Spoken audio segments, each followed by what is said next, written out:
আশ্রয়ে বাতিঘর। আহ্বান করছি যে এটা সংগঠনের সঙ্গে যুক্ত হন। আজ পর্যন্ত আজকে আমাদের মধ্যে ডক্টর বনবিহারী মণ্ডল মহাশয়কে পেয়েছি, উনি আজকে আমাদের সদস্য নিয়েছেন। এরকম আমি আরও যারা রয়েছেন, যেমন প্রণবদা আছেন, আনোয়ারদা আছেন, এখানে আরও আমাদের সঞ্জীবদা, আমাদের বিশিষ্ট বর্তমানের বিশিষ্ট সাহিত্যিক।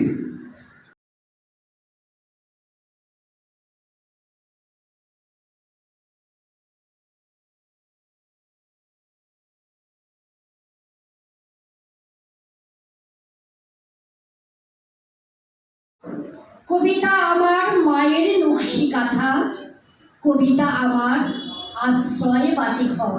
আহ্বান করছি যে এটা সংগঠনের সঙ্গে যুক্ত হন। আজ পর্যন্ত আজকে আমাদের মধ্যে ডক্টর বনবিহারী মণ্ডল মহাশয়কে পেয়েছি, উনি আজকে আমাদের সদস্য নিয়েছেন।